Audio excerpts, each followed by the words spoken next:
Hello everyone. तो ये है कोऑर्डिनेशन कंपाउंड्स का थर्ड पार्ट, जिसमें हम पढ़ेंगे आइसोमेरिज्म। यानी कोऑर्डिनेशन कंपाउंड्स में जो आइसोमेरिज्म होता है उसे हम पूरे डिटेल के साथ पढ़ेंगे, जिसमें मैं आपको साथ ही साथ डेफिनेशंस देती जाऊंगी। और आइसोमेरिज्म से रिलेटेड जितने भी क्वेश्चंस हमारे टेक्स्ट बुक में हैं, चाहे एग्जाम्पल हो या इन टेक्स्ट हो या एक्सरसाइज के क्वेश्चंस हो, वो सारे के सारे हम इसमें कवर करने वाले हैं। तो पहले हम पढ़ेंगे पूरा और उसके बाद हम क्वेश्चंस में इसे अप्लाई करेंगे। शुरू करते हैं आइसोमेरिज्म की डेफिनेशन से। तो आइसोमेरिज्म क्या होता है? अगर हमारे पास दो या दो से ज़्यादा कंपाउंड है जिनका केमिकल फॉर्मूला सेम है, बट उनकी कुछ फिजिकल या केमिकल प्रॉपर्टीज़ डिफरेंट होंगी। हो सकता है उनका स्ट्रक्चर डिफरेंट हो, इसीलिए उनकी प्रॉपर्टीज़ डिफरेंट हो, बट उनका जो फॉर्मूला होता है वो सेम होता है।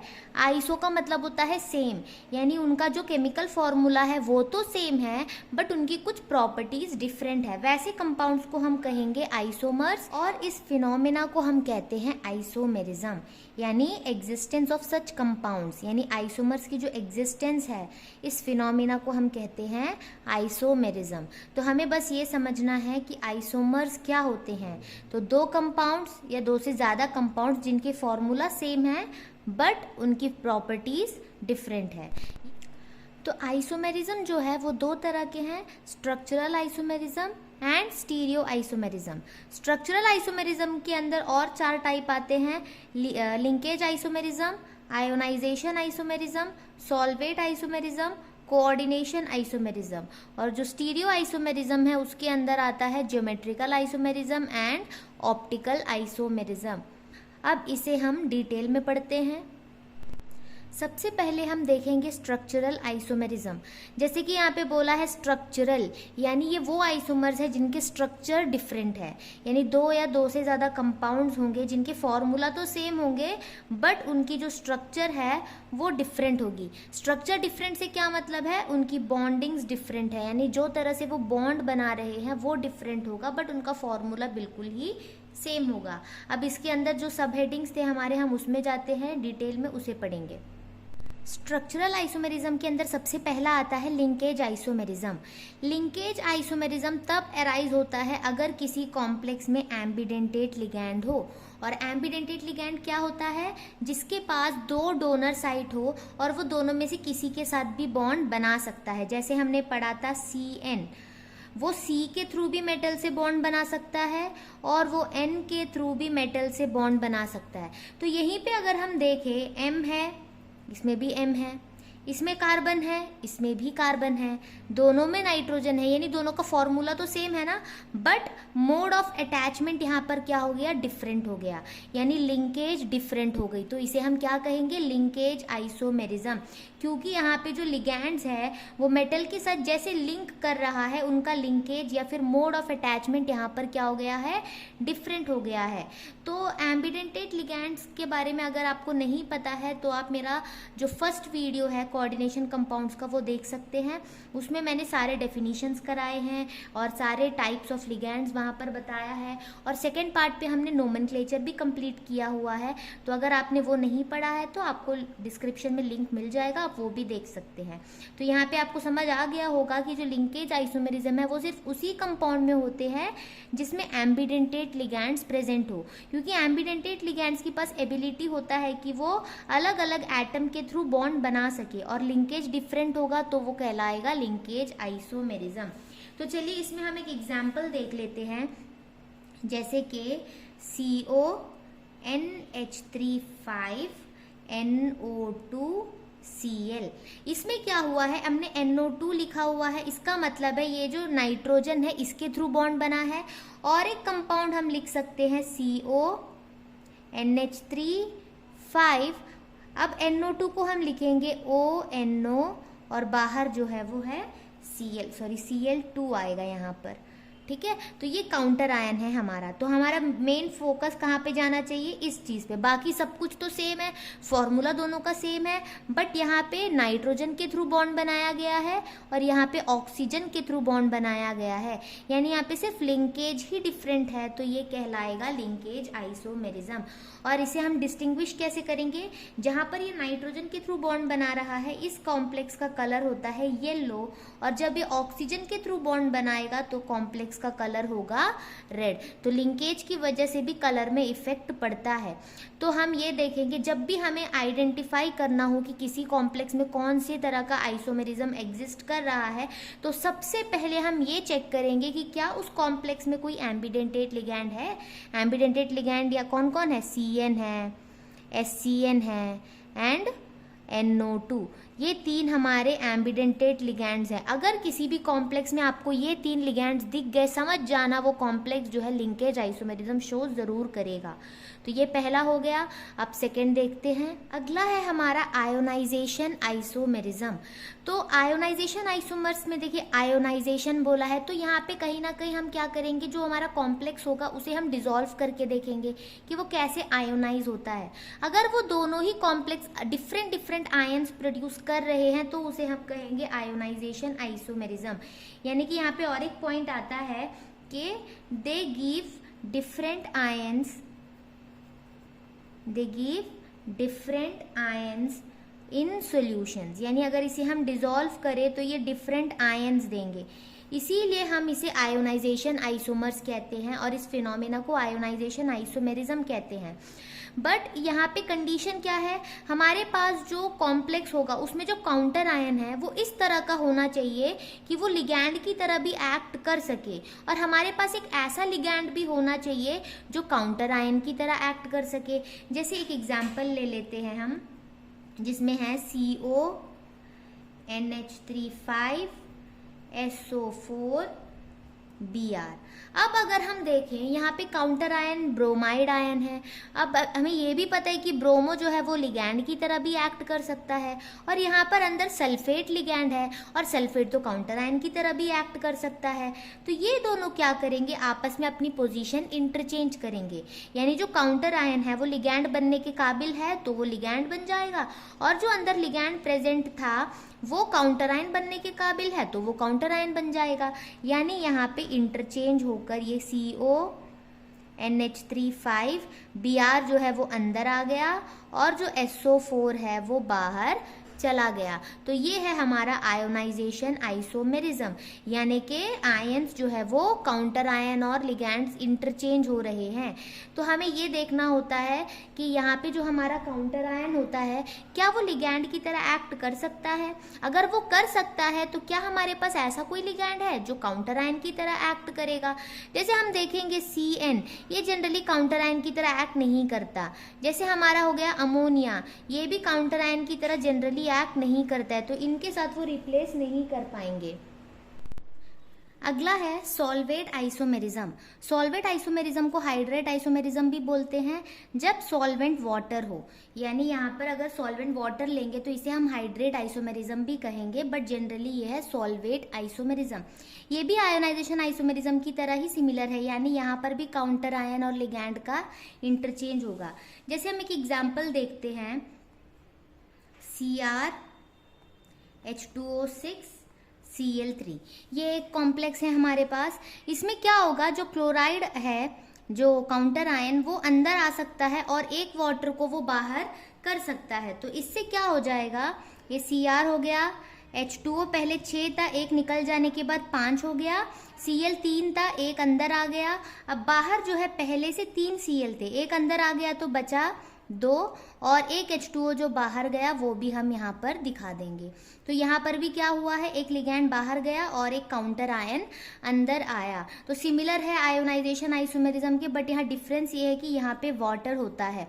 तो ये समझना भी बहुत आसान है, जिस भी कॉम्प्लेक्स में आपको वाटर दिखे और ऐसा लग रहा है कि वाटर जो है वो काउंटर आयन के साथ इंटरचेंज हो सकता है, तो वहाँ पर हम कहेंगे सॉल्वेट आइसोमेरिज्म। और यहाँ पे ये जो कॉम्प्लेक्स है इसका कलर होता है वॉयलेट, और इस कॉम्प्लेक्स का कलर है ग्रे ग्रीन। तो ये चीज हमें देखनी है। अब अगला देखते हैं कोऑर्डिनेशन आइसोमेरिज्म।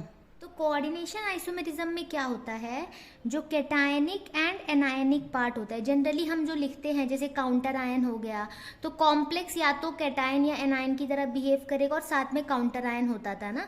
तो यहाँ पर दोनों ही कैटायनिक और एनायनिक पार्ट क्या होंगे, कॉम्प्लेक्सेस होंगे जिनमें मेटल्स डिफरेंट है।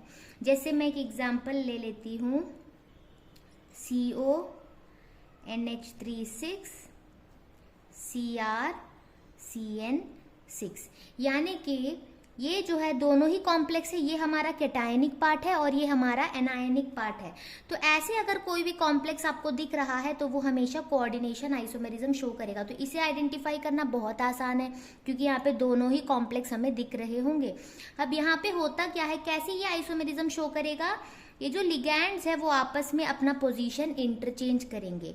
यानी जो CN है वो पहले क्रोमियम के साथ अटैच था, अब वो कोबाल्ट के साथ लग जाएगा, और जो अमोनिया लिगैंड है वो पहले कोबाल्ट के साथ था, अब वो क्रोमियम के साथ लग जाएगा। बट जब हम लिखेंगे ना, हमने यहाँ पे बोला क्या है, इंटरचेंज ऑफ लिगैंड्स की वजह से ये होता है, बट हम जब लिखेंगे ना तो हम मेटल को इंटरचेंज करके लिखेंगे।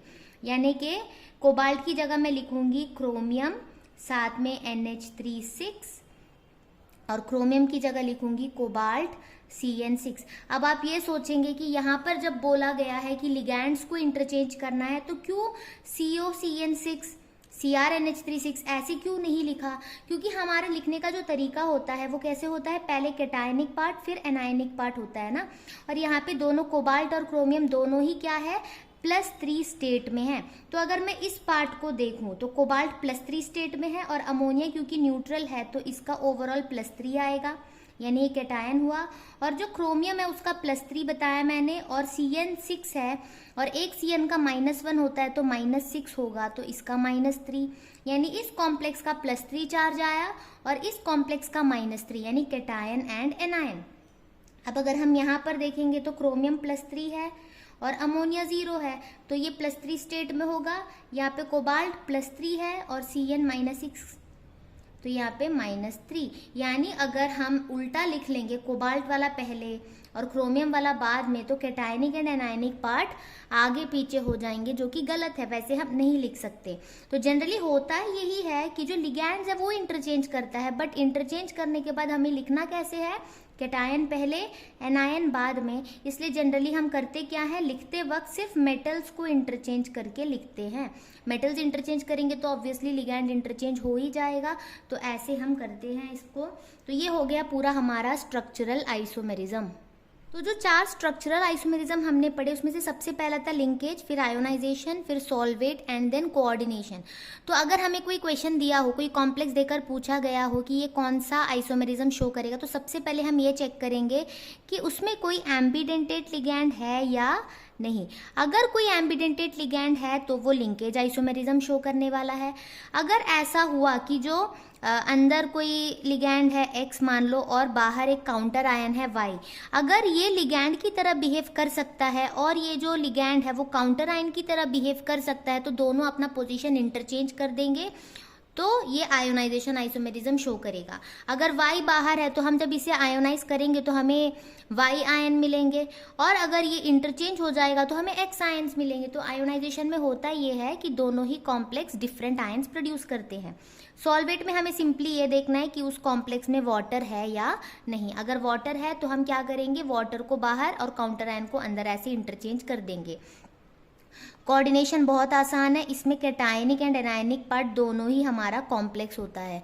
तो ऐसे हम पूरा का पूरा आइडेंटिफाई करेंगे। तो शुरुआत पहले ये देख लेंगे, अगर ऐसा कोई टाइप नहीं है तो ये 3 बचे। तो पहले हम देखेंगे एम्बिडेंटेट है या नहीं, अगर नहीं है तो ये देखेंगे इंटरचेंज पॉसिबल है या नहीं, अगर वो भी नहीं तो वाटर है या नहीं। ऐसे हम लाइन बाय लाइन चेक करेंगे। तो क्वेश्चंस के साथ हम इसे देखते हैं। तो पहले हम पूरा टॉपिक कवर करते हैं। हमने स्ट्रक्चरल आइसोमेरिज्म पढ़ लिया, अब हम देखते हैं स्टीरियो आइसोमेरिज्म क्या है। स्टीरियो आइसोमर्स वो कंपाउंड है जिनका केमिकल फॉर्मूला सेम होता है और उनकी बॉन्डिंग भी सेम होती है। जैसे स्ट्रक्चरल में हमने क्या देखा था, फॉर्मूला तो सेम है बट उनकी बॉन्डिंग डिफरेंट है, बट यहाँ पे फॉर्मूला भी सेम है, बॉन्डिंग भी सेम है, बस उनका स्पेशियल अरेंजमेंट डिफरेंट है। यानी स्पेस में जो उनका अरेंजमेंट होता है वो डिफरेंट होगा, 3 डायमेंशनल अरेंजमेंट, तो बस वही डिफरेंट होता है। और इसके अंदर 2 टाइप के होते हैं। तो सबसे पहले हम पढ़ते हैं ज्योमेट्रिकल आइसोमेरिज्म। जो हमारा ज्योमेट्रिकल आइसोमेरिज्म होता है ये सिर्फ हेट्रोलेप्टिक कॉम्प्लेक्सेस में पॉसिबल है। हेट्रोलेप्टिक कॉम्प्लेक्स क्या होता है, जिनमें एक से ज़्यादा लिगैंड हो। यानी कि मान लीजिए अगर हमारे पास कोई मेटल है M और उसके साथ मान लीजिए 4 लिगैंड अटैच्ड है L सिमिलर है, तो अगर मैं देखूं अगर ये स्क्वायर प्लेनर हुआ तो मैं क्या बनाऊंगी, ऐसे M के साथ 4 लिगैंड्स हैं, स्क्वायर प्लेनर ज्योमेट्री में है। तो अगर मैं यहाँ पे देखूँ तो कोई भी एल मैं कहीं पर भी लिखूँ, क्या इसकी ज्योमेट्री में कोई चेंज आ रहा है? नहीं आ रहा है, क्योंकि कोई भी एल कहीं पर भी लगा हो उनकी स्पेशल अरेंजमेंट हमेशा ही सिमिलर होने वाली है। बट अगर मैं क्या करूं, डिफरेंट कोई एक लिगैंड लगा दूं, जैसे MA2B2, मतलब 2 लिगैंड सेम टाइप के हैं और 2 लिगैंड फिर अलग टाइप के हैं, तो यहाँ पे ये हेट्रोलेप्टिक हो गया। ऐसे केस में मैं क्या करूँगी, अगर ये स्क्वायर प्लेनर हुआ तो मैं देखूंगी अगर ए है तो ए को अगर मैं यहाँ रखती हूँ तो कुछ इस तरह का कॉम्प्लेक्स बनता है। अगर मैं एक काम करती हूँ, ए को मैंने यहाँ रखा तो दूसरा ए को मैं यहाँ रखती हूँ, तो क्या ये दोनों अब सेम है? नहीं है, क्योंकि ए जो था इस बार वो एक ए के और एक बी के क्लोज था, बट यहाँ पर वो दोनों बी के क्लोज है। तो इनका अरेंजमेंट, या कह सकते हैं इनका स्पेशियल अरेंजमेंट क्या हो गया? डिफरेंट हो गया। तो ये होगा ज्योमेट्रिकल आइसोमेरिज्म। तो इससे ये समझ आ जाना चाहिए कि जो होमोलेप्टिक कॉम्प्लेक्सेस है उसमें कोई भी लिगैंड कहीं पर भी लिखा जाए उसमें कोई डिफरेंस नहीं आता है, तो वो आइसोमेरिज्म शो ही नहीं करेगा, क्योंकि कहीं पर भी कोई लिगैंड हो उनकी स्पेशल अरेंजमेंट हमेशा सेम रहने वाली है। बट जब हेट्रोलेप्टिक कॉम्प्लेक्सेस आएंगे तो उनकी अरेंजमेंट की वजह से डिफरेंस क्रिएट होता है, तो ज्योमेट्रिकल आइसोमेरिज्म होता है। तो इसलिए हमेशा ये हेट्रोलेप्टिक कॉम्प्लेक्सेस में ही होते हैं। तो हम ज्योमेट्रिकल आइसोमेरिज्म कितनी तरह के हैं वो देख लेते हैं। तो पहला जो टाइप है वो है MA2B2 टाइप, यानी कि हमारे पास 2 अलग अलग तरह के लिगैंड है A एंड B। तो टोटल कितने लिगैंड्स हुए हमारे पास? 4। यहाँ पर हम A और B दोनों को ही यूनिडेंटेट मान रहे हैं, तो यहाँ पर इसका जो कोऑर्डिनेशन नंबर है ये होगा 4 और इसकी जो ज्योमेट्री है वो होगी स्क्वायर प्लेनर। अब हम ये देखते हैं कि इसमें कैसे कैसे आइसोमर्स पॉसिबल है। जो मेटल है ये, क्योंकि स्क्वायर प्लेनर है तो मैं ऐसा बना लेती हूँ और एक बना लूँगी, ये हो गया। अब इसमें मैं देखूंगी जो 2A है, हो सकता है ये दोनों A आपस में एडजेसेंट हो, यानी कि बगल बगल पर लगे हुए हों, ये हो गया एक। या हो सकता है अगर एक A मैं यहाँ पर रखूँ तो दूसरा A इसके पास ना होकर इसके एग्जैक्ट ऑपोजिट पोजीशन पे लगे हों, तो ये होगा एक। और B आपस में जैसे क्रॉस की तरह, यहाँ पर क्या था, ये एडजेसेंट पोजीशंस पे A और एडजेसेंट पोजीशंस पर B मैंने रखा था, और यहाँ पर क्या कर दिया हमने, क्रॉस कर दिया। तो ऐसे केस में जहाँ पे 2 सिमिलर लिगैंड्स साथ साथ होते हैं इसे हम कहते हैं सिस आइसोमर, और जहाँ पर ये अपोजिट होते हैं इसे हम कहते हैं ट्रांस आइसोमर। इसका एक एग्जाम्पल है PT NH32Cl2। इस केस में हम मेटल की जगह PT लिखेंगे और A की जगह हम NH3 और B की जगह लिखेंगे Cl। तो यहाँ पर आप इसे रखकर देख सकते हैं, मैंने जस्ट इसका ये बताया है कि सिस क्या होता है और ट्रांस क्या होता है। तो ये हमारा पहला टाइप हुआ MA2B2 टाइप। अब अगला टाइप देखते हैं। अगला टाइप है MA2BC टाइप। यहाँ पे A B C तीनों यूनिडेंटेट है, तो टोटल यहाँ पर 4 हो गए। तो इसका कोऑर्डिनेशन नंबर होगा 4 एंड शेप होगा स्क्वायर प्लेनर। अब उसके बाद हम क्या देखेंगे, जो मेटल है स्क्वायर प्लेनर बोला है तो हम ये बना लेंगे।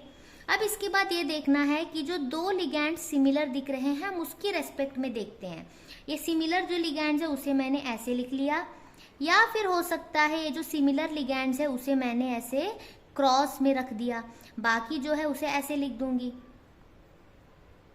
तो इससे क्या होगा, जो सिमिलर लिगैंड्स है वो सेम साइड में है तो इसे हम कहेंगे सिस, और अगर सिमिलर लिगैंड जैसे क्रॉस में है तो इसे हम कहेंगे ट्रांस। ये एक तरीका होता है।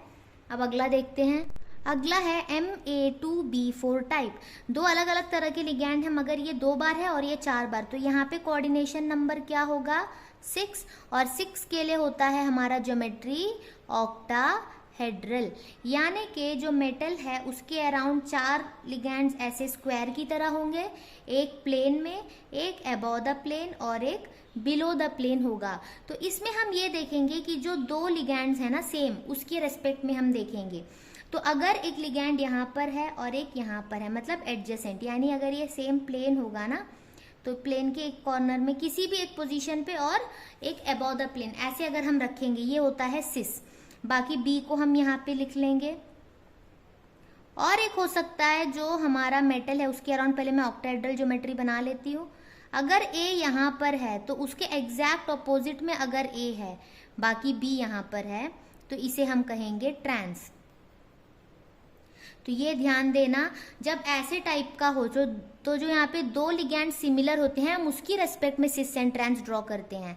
अगर वो दोनों ऐसे पोजीशंस पे लाई करते हैं तो वो सिस है, और अगर वो ऐसे ऑपोजिट 180 डिग्री में लाई करते हैं तो वो ट्रांस है। तो इसका एक एग्जाम्पल है CO NH3 4Cl2 प्लस, ऐसे होता है। यानी कि मैं मेटल की जगह क्या लिखूंगी, CO लिख दूंगी, और Cl2 है ना, यानी 2 क्लोरीन है, तो Cl यहाँ पे और यहाँ पे लगाऊंगी, और जो 4 अमोनिया है वो B की जगह पे लगा दूंगी। और जब ये प्लस साइन दिखेगा तो ऐसे केस में क्या करेंगे, ऊपर ऐसे एक स्क्वायर जैसा बनाकर साइन दिखा देना है, ऐसे करके। जो भी कॉम्प्लेक्स का चार्ज होता है वो हम ऐसे यहाँ पर दिखाएंगे। तो नेक्स्ट देखते हैं। अब ये देखना, ये सेंट्रल मेटल है, A एक तरह का लिगैंड है, और ये L जो है ना, ये एक ही लिगैंड है, बट ये हमारा डाइडेंटेट लिगैंड है। यानी वो मेटल के साथ एक ही वक्त में इन दोनों डोनर साइड के साथ बॉन्ड बनाएगा, ये है डाइडेंटेट।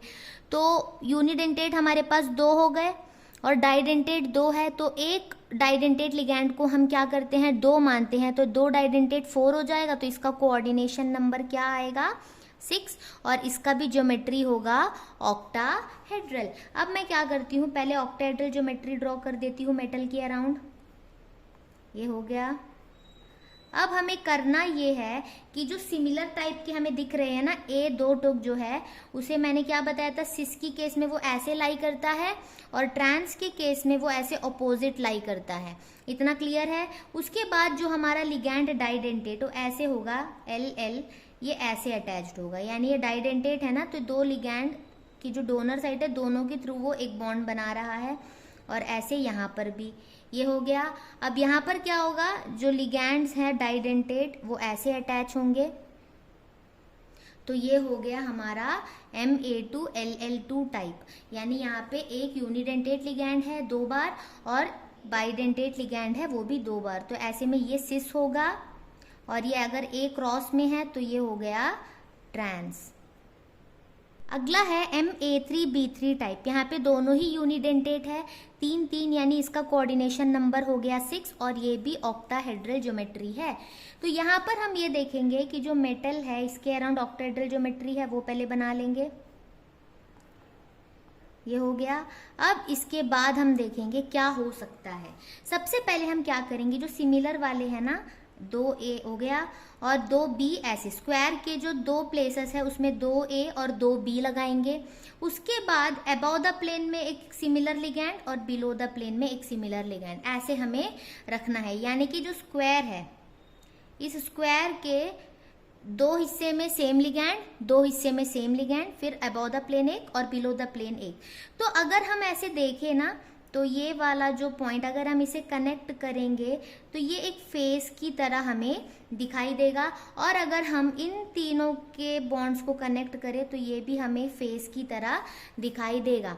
अगर आप इसे विजुअलाइज करोगे तो ये कैसे होगा, जैसे मेरा ये बोर्ड है, बोर्ड के इस 2 पॉइंट पे लिगैंड है और एक ऊपर लिगैंड है। अगर मैं ऐसे ज्वाइन करूं तो कुछ ट्राइंगल जैसा बनेगा।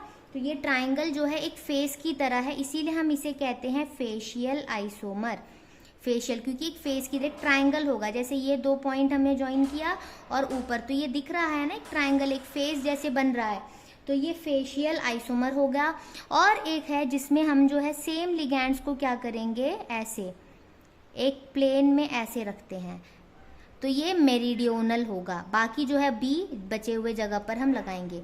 यानी कि जो हमारा एक प्लेन है ना, उस प्लेन में हम 3 सिमिलर लिगैंड्स को ऐसे रखेंगे, तो ये होगा हमारा मेरिडियोनल आइसोमर। इसे हम MER लिखते हैं और इसे हम FAC लिखते हैं।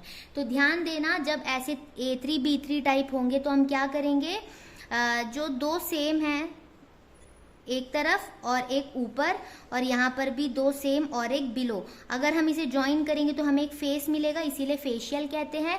और अगर यहाँ पर हम सिमिलर लिगैंड्स को ये स्क्वायर प्लेन के 3 हिस्से में रखेंगे तो ये होगा हमारा मेरिडियोनल आइसोमर। इसमें एग्जाम्पल है हमारा CO NH3 thrice and NO2 thrice, ये होता है। इसमें आप क्या कर सकते हैं, मेटल की जगह CO लिख दीजिए, A की जगह NH3 लिख दीजिए और B की जगह NO2 लिख दीजिए, तो ये हो जाएगा। तो इसके साथ हमारा जितना भी ज्योमेट्रिकल आइसोमर्स था वो हो गए। इसमें हमने क्या क्या देखा, cis and trans isomerism, facial and meridional isomerism, ये हमने स्क्वायर प्लेनर के लिए भी देखा और ऑक्टाहेड्रल के लिए भी देखा। अब हमारा एक टॉपिक बचा है इसमें, वो है ऑप्टिकल आइसोमेरिज्म, वो हम देखते हैं। इससे पहले कि हम ऑप्टिकल आइसोमेरिज्म को पढ़े, हम सबसे पहले ये देखते हैं कि ऑप्टिकल एक्टिविटी क्या होती है या फिर ऑप्टिकली एक्टिव कंपाउंड्स क्या होते हैं।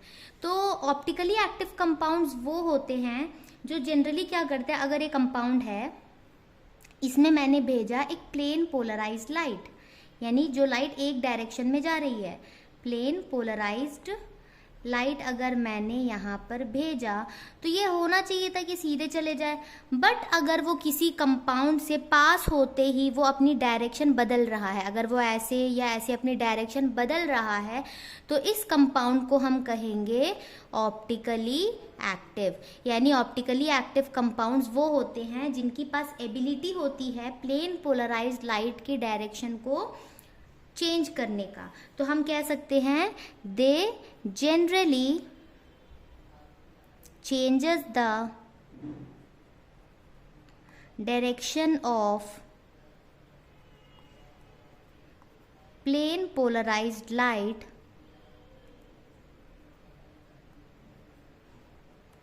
when passed through them, when passed through them, यानी किसी भी कंपाउंड से अगर हम प्लेन पोलराइज्ड लाइट को पास करें और वो डायरेक्शन को बदल रहा है तो उसे हम कहते हैं ऑप्टिकली एक्टिव। अब इसके अंदर ना दो तरह के कंपाउंड्स होते हैं ऑप्टिकली एक्टिव, चलिए वो भी देख लेते हैं। मान लीजिए मैंने दो अलग अलग कंपाउंड लिए हैं, पहला वाला मान लीजिए ग्लूकोज है और ये मान लीजिए फ्रक्टोस है। अब इससे मैं क्या कर रही हूँ, एक प्लेन पोलराइज्ड लाइट को पास कर रही हूँ दोनों से। होना क्या चाहिए था, ये सीधे निकल जाना चाहिए था, ऐसे जैसे वो आ रहा है वैसे ये सीधे निकल जाना चाहिए था। बट जब मैं ग्लूकोज से पास करूँगी तो जैसे ही ये इससे बाहर आएगा ये राइट हैंड की तरफ बेंड हो गया होगा, यानी ये सीधे जाने के बजाय थोड़ा सा राइट साइड बेंड हो गया। और जो फ्रक्टोस है वो क्या करेगा, इसे थोड़ा सा लेफ्ट साइड की तरफ बेंड करेगा।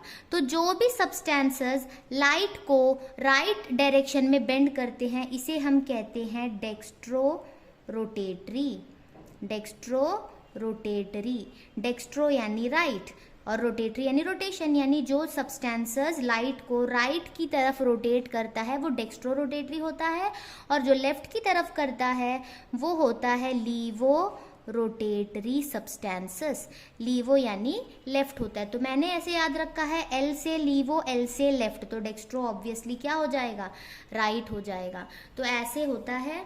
और जो डेक्स्ट्रो रोटेटरी होता है इसलिए इसे जनरली हम डी से डिनोट करते हैं और लीवो रोटेटरी को एल से डिनोट करते हैं। तो किसी भी कंपाउंड के सामने अगर डी या एल ऐसा दिख रहा होगा तो समझ जाइए डी का मतलब है डेक्स्ट्रो रोटेटरी, एल का मतलब होता है लीवो रोटेटरी। तो ये होता है ऑप्टिकली एक्टिव कंपाउंड्स। लेकिन जनरली जब हमें कोई कंपाउंड या कोई कॉम्प्लेक्स दिया होगा और बताना है कि वो ऑप्टिकली एक्टिव है या नहीं, तो हम उसमें लाइट पास करके तो नहीं देखेंगे, हम प्रैक्टिकल तो कर नहीं रहे हैं। तब हम क्या करेंगे, एक थियोरेटिकल कॉन्सेप्ट देखते हैं जिससे हमें ये पता चलेगा कि कोई सब्सटेंस ऑप्टिकली एक्टिव है या नहीं। ये तो हमारा हो गया प्रैक्टिकल, अगर लाइट की डायरेक्शन चेंज हो रही है तो वो ऑप्टिकली एक्टिव है, बट हर जगह हम ये एक्टिविटी कर नहीं सकते हैं, तो हम थियोरेटिकली समझते हैं कि ऑप्टिकल एक्टिव क्या होता है। तो चलिए देखते हैं ऑप्टिकल आइसोमेरिज्म में। जो ऑप्टिकल आइसोमेरिज्म होता है इसे हम इनैंशियोमेरिज्म भी कहते हैं। और जो ऑप्टिकल आइसोमर्स होता है वो जनरली क्या होते हैं, मिरर इमेजेस होते हैं जो नॉन सुपर इम्पोजेबल हो। यानी कि अगर मैं मान लो एक मिरर यहाँ पर रखा हुआ है, मैं यहाँ पर कोई ऑब्जेक्ट रख रही हूँ, जैसे कि मैंने एक एरो ऐसे बना दिया, ये हो गया एरो। अब अगर मैं ऐसे एक एरो रखूँगी मिरर के सामने तो मुझे पता है कि मिरर में ये कुछ इस तरह का दिखाई देगा। अब ये क्या है, आपस में मिरर इमेजेस हैं। एक ऑब्जेक्ट है उसका मिरर इमेज कुछ इस तरह से दिखेगा। अब अगर मैं इसे उठाकर सीधे इसके ऊपर रखूं तो ये तो कुछ इस तरह से होगा, इसके ऊपर ऐसे लाई करेगा, यानी पहला एरो ऐसे था, उसके ऊपर मैंने दूसरा ये एरो रखा, तो क्या ये दोनों सुपर इम्पोज हुए हैं? एक के ऊपर बराबर से रखा गया? नहीं रखा गया, यानी ये दोनों जो है, यानी ये और इसका मिरर इमेज, ये दोनों आपस में क्या होंगे? ऑप्टिकल आइसोमर्स होंगे। जस्ट एक एग्जाम्पल है, दो कंपाउंड को हम ऑप्टिकल आइसोमर्स तभी बोलेंगे अगर वो दोनों मिरर इमेजेस हैं और दोनों आपस में सुपर इम्पोज भी नहीं हो रहे हैं। अगर हमारे पास कुछ ऐसा कंपाउंड है जो मिरर इमेजेस तो है, मतलब आपस में मिरर इमेज तो दिख रहा है, बट अगर एक के ऊपर एक रखे तो वो सुपर इम्पोज हो जाएगा, तो वो ऑप्टिकल एक्टिव नहीं होंगे या वो ऑप्टिकल आइसोमर्स नहीं होंगे। चलिए कुछ एग्जाम्पल देखते हैं। अब हम क्या करते हैं, ये एक एग्जाम्पल लेकर देखते हैं, इसका मिरर इमेज बनाएंगे। तो मान लीजिए मैंने यहाँ पर एक मिरर रख दिया है। जब भी हम मिरर इमेज बनाएंगे, ऐसे अगर मैं लेफ्ट साइड पे बनाऊंगी तो मैं क्या देखूंगी, जो मेरा लेफ्ट होता है वो हमेशा राइट बन जाएगा और जो राइट होता है वो लेफ्ट बन जाएगा, यानी ये जो लेफ्ट साइड में है वो राइट साइड जाएगा और जो राइट साइड में है वो लेफ्ट आ जाएगा, और जो टॉप में है वो टॉप में ही रहेगा और जो बॉटम में है वो बॉटम में ही रहेगा, यानी टॉप और बॉटम में कोई चेंजेस नहीं आएंगे, बस लेफ्ट एंड राइट शिफ्ट हो जाएंगे। क्योंकि हमें पता है जो मिरर होता है वो लैटरल इन्वर्जन करता है। लैटरल इन्वर्जन यानी लेफ्ट को राइट और राइट को लेफ्ट बना देता है। जब हम मिरर के सामने खड़े होते हैं, हम सीधे ही खड़े होते हैं, मतलब हमारा टॉप में ही दिखता है और हमारा जो फीट होता है बॉटम में वो बॉटम में ही दिखता है। बट जो मेरा राइट हैंड होगा वो मिरर में लेफ्ट दिखने लगेगा और जो मेरा लेफ्ट हैंड है वो मिरर में राइट दिखने लगेगा। कुछ इसी तरह से हम क्या करेंगे, जो टॉप में CH3 है वो एज इट इज़ रहेगा और जो बॉटम में CH3 है वो भी एज इट इज़ रहेगा। ये जो राइट साइड में H था वो अब लेफ्ट साइड में आ गया और जो लेफ्ट साइड में H था वो अभी राइट साइड पे आ गया।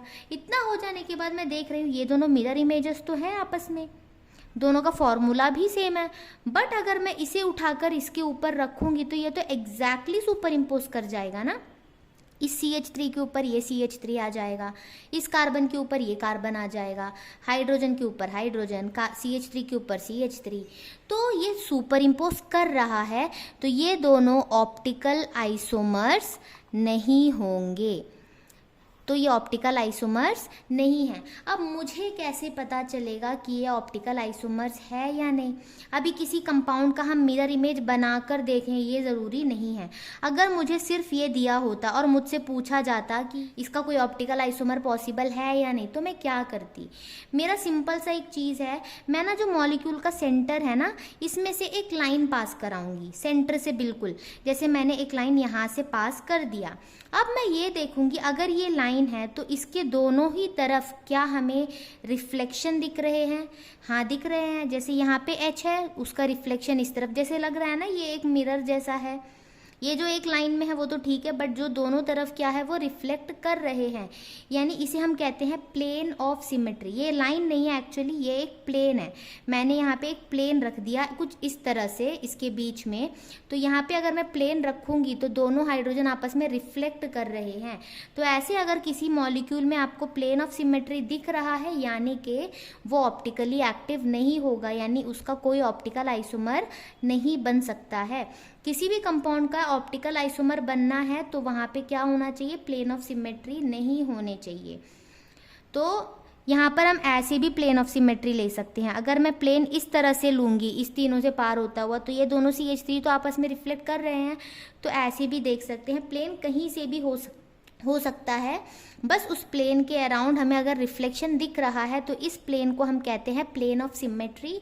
और ये प्लेन को हमेशा ही हम मॉलिक्यूल के सेंटर से पास करेंगे और ऐसे पास करना है कि वो सिमेट्रिक हो। यानी प्लेन ऑफ सिमेट्री का मतलब क्या? एक ऐसा प्लेन जिसके रखने से दोनों तरफ हमें सिमेट्रिकल दिख रहे हों, तो वो ऑप्टिकल एक्टिव नहीं होगा। तो ये हम आगे भी देखेंगे और अच्छे से समझ में आ जाएगा। ये एक एग्जाम्पल है सिस PtCl2En ट्वाइस। अब देखिए Cl2 ये तो हमारा यूनिडेंटेट लिगैंड है, En हमारा डाइडेंटेट लिगैंड है, तो 2 क्लोरीन हो गए, और ये क्योंकि डाइडेंटेट है तो 2 2 जा 4, तो टोटल 6, यानी ये ऑक्टाहेड्रल टाइप का होगा। तो प्लैटिनम के अराउंड पहले मैं क्या करूँगी? ऑक्टाहेड्रल बना लूंगी।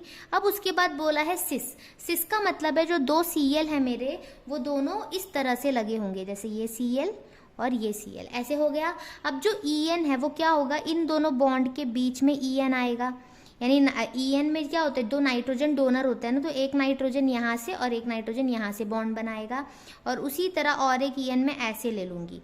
तो ये हो गया हमारा सिस PtCl2 En ट्वाइस। अब अगर मैं इसका मिरर इमेज बनाऊंगी तो क्या होगा, जैसे Pt को मैंने सेंटर में लिखा, जो टॉप में Cl है वो टॉप में ही दिखेगा, और क्या होगा, जो मेरा ये लेफ्ट साइड में En था वो अब क्या हो गया, राइट साइड शिफ्ट हो गया।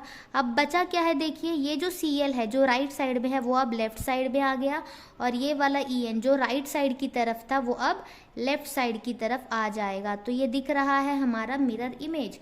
अगर मैं इसे उठाकर इसके ऊपर रखूं तो ये सुपर इम्पोज भी नहीं करेगा, यानी दे आर ऑप्टिकल आइसोमर्स, यानी ये आपस में क्या हो गए, ऑप्टिकल आइसोमर्स हो गए, यानी दोनों आपस में मिरर इमेजेस भी हैं और वो सुपर इम्पोज भी नहीं कर रहे हैं। तो ऐसे कंपाउंड्स को हम कहते हैं ऑप्टिकल आइसोमर्स।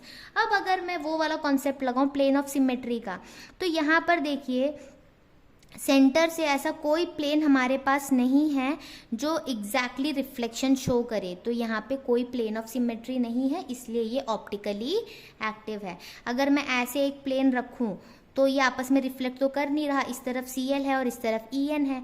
अगर ऐसे रखूँ तो भी ये रिफ्लेक्ट नहीं कर रहा, क्योंकि ऊपर Cl है और नीचे En है, तो यहाँ पे प्लेन ऑफ सिमेट्री नहीं है, इसलिए ये ऑप्टिकली एक्टिव है और इसका ऑप्टिकल आइसोमर पॉसिबल है। तो चलिए आगे देखते हैं। आइसोमेरिज्म से रिलेटेड जितना भी हमें पढ़ना था हमने पढ़ लिया। पहले क्या देखा, जो आइसोमेरिज्म है वो दो तरह के होते हैं, स्ट्रक्चरल एंड स्टीरियो। उसके बाद देखा स्ट्रक्चरल में चार तरह के हैं, linkage isomerism, ionisation isomerism, solvate isomerism, coordination isomerism. और जो स्टीरियो आइसोमेरिज्म है उसके अंदर आता है ज्योमेट्रिकल एंड ऑप्टिकल।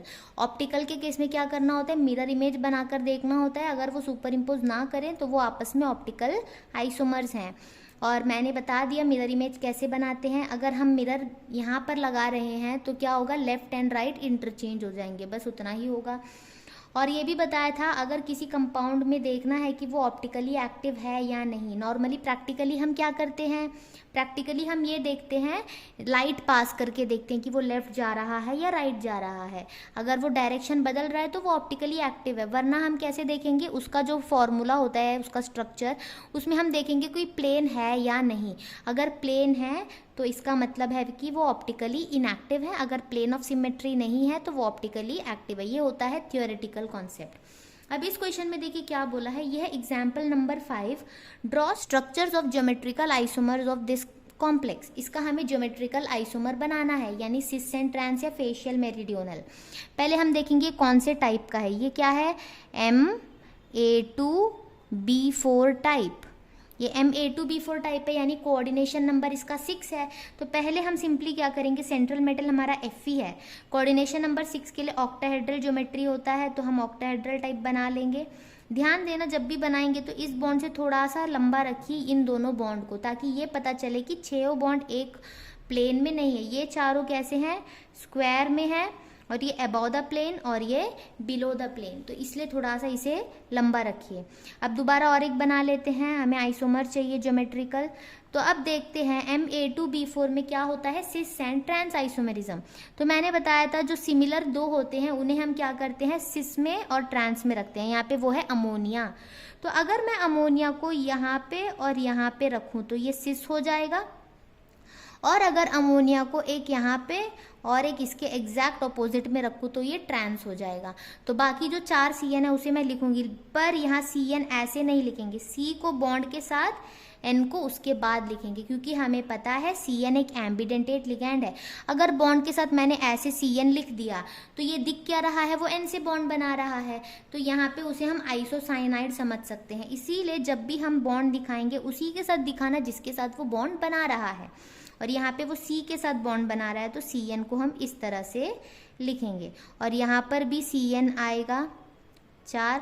तो ये हो गए ज्योमेट्रिकल आइसोमर्स इस कंपाउंड का, लेकिन यहाँ पे चार्ज भी है, तो चार्ज को हम कैसे दिखाते हैं, इस कॉम्प्लेक्स के ऊपर इस तरह से, और यहाँ पे इस कॉम्प्लेक्स के ऊपर ऐसे। तो जो कॉम्प्लेक्स होता है उसमें हम ऐसे करके उसका चार्ज भी इंडिकेट करते हैं। तो ये हो गया हमारा एग्जाम्पल नंबर 5। यह है एग्जाम्पल नंबर 6। इसमें देखिए क्या पूछा है, out of the following 2 coordination entities which is chiral, यानी ऑप्टिकली एक्टिव इसमें से कौन सा है। तो ऑप्टिकली एक्टिव का हमने क्या देखा था, ऑप्टिकली एक्टिव वो होता है जिसका मिरर इमेज आपस में सुपर इम्पोज नहीं करता है। तो और मैंने ये भी बताया था ऑप्टिकली एक्टिव वाले में कोई प्लेन ऑफ सिमेट्री नहीं होता है। ये एक जनरल ट्रिक है ताकि हम मिरर इमेज बना कर फिर चेक करें, उससे बेटर है हम प्लेन ढूंढ लें। अगर प्लेन दिख गया तो ऑप्टिकली एक्टिव वो नहीं होगा। तो पहला देखते हैं, यहाँ पे Cl2 और OX ट्वाइस। OX एक डाइडेंटेट लिगैंड है, तो इस कॉम्प्लेक्स का कोऑर्डिनेशन नंबर कितना हो जाएगा, 6। यानी इस हिसाब से हमें बनाना क्या है, ऐसे ऑक्टाहेड्रल वाला हमें बनाना है। अब इसमें क्योंकि सिस बोला है तो 2 Cl जो है मैं यहाँ पर बनाऊंगी, और जो OX है वो क्योंकि डाइडेंटेट है तो ऐसे 2 बॉन्ड्स के बीच में आएगा। तो ये हो गया मेरा सिस वाला आइसोमर। उसके बाद मैं ट्रांस भी बना लेती हूँ। अब ट्रांस में क्या होगा, इसमें मैंने क्या बताया था, जो Cl है उसे मैं ऐसे ऑपोजिट दिखाऊंगी, और उसके बाद जो ऑक्सिलेट आयन है डाइडेंटेट वो ऐसे होगा। अब इसमें अगर मैं देखूं तो मुझे क्लियरली दिख रहा है इस कॉम्प्लेक्स में एक प्लेन ऑफ सिमेट्री है जो इससे पार हो रहा है, और ये दोनों आपस में क्या हो रहे हैं, रिफ्लेक्ट हो रहे हैं। तो यहाँ पे प्लेन ऑफ सिमेट्री प्रेजेंट है, इसलिए ये इनएक्टिव होगा। तो ये तो मेरा ऑप्शन हो नहीं सकता, तो यही होगा। बट एक चीज़ हम और यहाँ पे करके देख लेते हैं, हम यहाँ पे इसका मिरर इमेज बना लेते हैं। तो मिरर इमेज में हम क्या देखेंगे, पहले ये ऑक्टाहेड्रल एंटिटी है वैसे ही आएगा। अब Cl ऊपर है, ऊपर आएगा। ये वाला Cl जो राइट साइड पे था लेफ्ट पे आ गया। ये OX जो लेफ्ट में था वो राइट में आ गया। अब बचा क्या, ये OX जो राइट की तरफ है वो अब लेफ्ट की तरफ आ जाएगा। तो ये हो गए मिरर इमेजेस। तो ये है ऑप्टिकली एक्टिव सिस वाला, क्योंकि इसका जो मिरर इमेज है वो आपस में सुपर इम्पोज नहीं कर रहे हैं। और इसमें हमने ऑलरेडी ये देख लिया कि इसमें प्लेन ऑफ सिमेट्री है, यानी अगर मैं इसका मिरर इमेज बनाऊंगी भी तो ये दोनों एग्जैक्टली सिमिलर दिखेंगे। क्योंकि मैंने बताया था मिरर इमेज में होता क्या है, left becomes right and right becomes left. तो क्योंकि जब दोनों ही तरफ सेम है तो लेफ्ट राइट में क्या होगा, जब मिरर इमेज बनाऊंगी तो भी वो एग्जैक्टली सेम ही दिखने वाला है। ये है इन टेक्स्ट का क्वेश्चन नंबर 3, जिसमें बोला है indicate the type of isomerism exhibited by the following complexes and draw the structures for these isomers.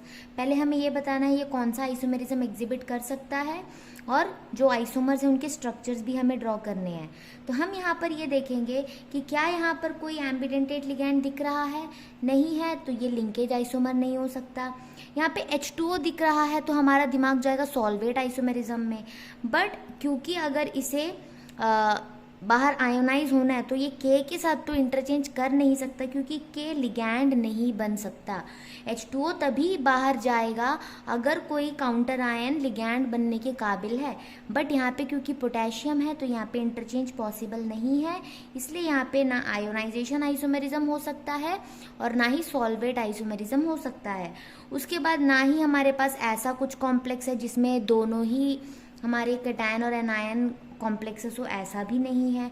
तो यहाँ पर कोई भी स्ट्रक्चरल आइसोमेरिज्म नहीं है, तो हमें किस पर जाना होगा, स्टीरियो आइसोमेरिज्म में जाना है।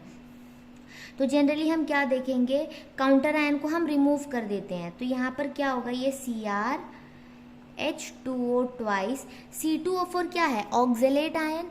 ऑक्जेलेट के लिए हम यूज़ करते हैं OX, और ये 2 है, इतना हो गया। अब एक पोटेशियम K+, जब वो निकलेगा अपना प्लस चार्ज जब वो लेकर निकल जाएगा तो इसमें एक माइनस चार्ज छोड़ जाएगा।